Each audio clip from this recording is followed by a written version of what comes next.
দাদার আদেশ। এই মুভিটা পরিচালনা করেছিলেন অনুপ সেনগুপ্ত। সিনেমাটি মুক্তি পেয়েছিল 6 মে 2005 সালে। সিনেমাটির বাজেট ও বক্স অফিস নিয়ে আমি কোনো তথ্য পাইনি। আমি সিনেমার গল্প অবশ্যই বলবো সংক্ষেপে, তার আগে আমি সিনেমার কিছু সঠিক তথ্য আপনাদের সঙ্গে শেয়ার করতে চাই।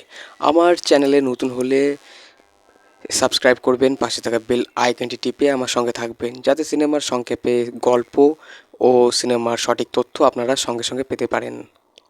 তো এই সিনেমাটা অ্যাকচুয়ালি একটা ফ্যামিলি ইমোশনাল সিনেমা, যে সিনেমাতে দেখানো হয়েছিল যে দাদার প্রতি বোনেদের ভালোবাসা এবং বোনেদের প্রতি দাদার এক বড় ভালোবাসা।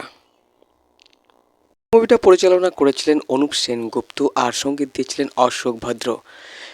এই সিনেমাটার কাহিনী হচ্ছে একটা অন্যরকম। কাহিনীতে দেখা যায় একটা ফ্যামিলিতে থাকে কিছু বাচ্চা এবং তাদের বাবা ও মা। তো সেই বাবাকেই চক্রান্ত করে তাকে জেলে ভরে দেয়, আর তার ছেলে ও তার মেয়েরা ভাবে যে তার বাবা একটা অপরাধী। তো জেলে চলে যায়, অন্যদিকে তাদের মাও মারা যান। তো তারা সবাই ছোট, আর দাদার উপরে থাকে বোনদের প্রতি বড় দায়িত্ব।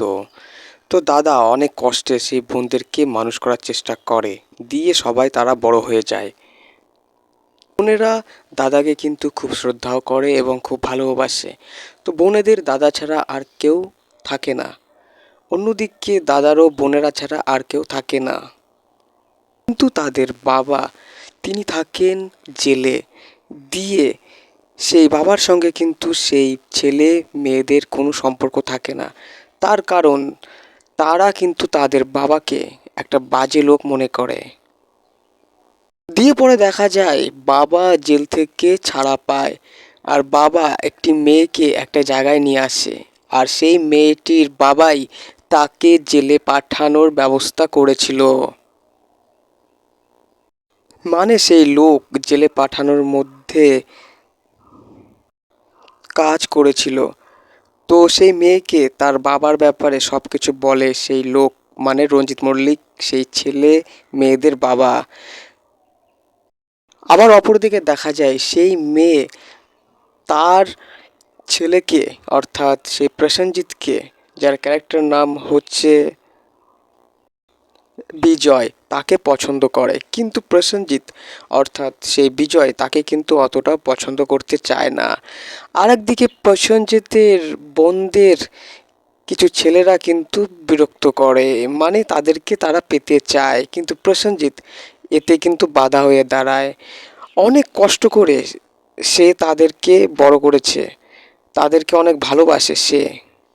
তো সে চায় না যে কোনো ভুল ছেলের পাল্লায় পড়ে আমার বোনেরা। তো তার জন্য সে বোনেদের কিন্তু গার্ডে রাখে।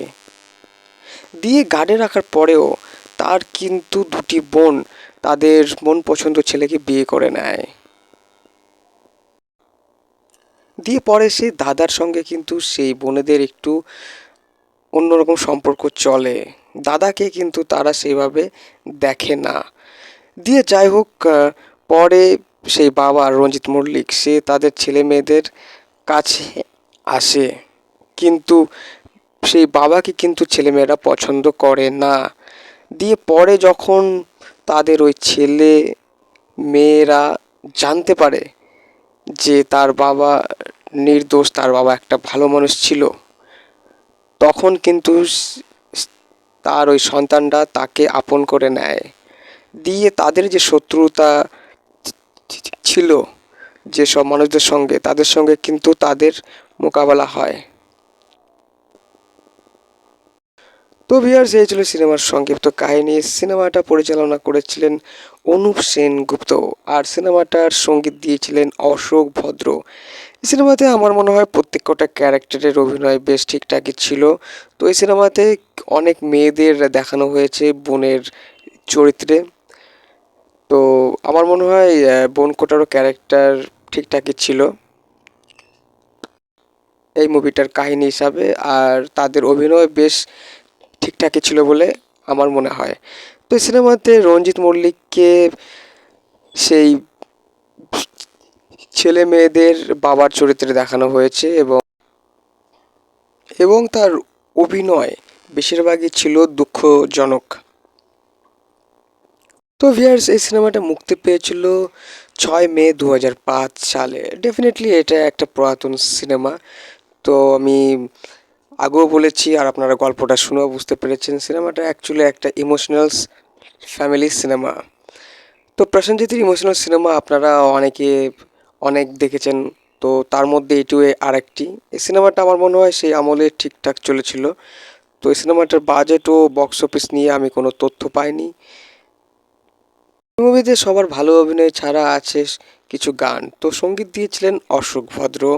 অশোক ভদ্রকে আপনারা হয়তো অনেকে চেনেন।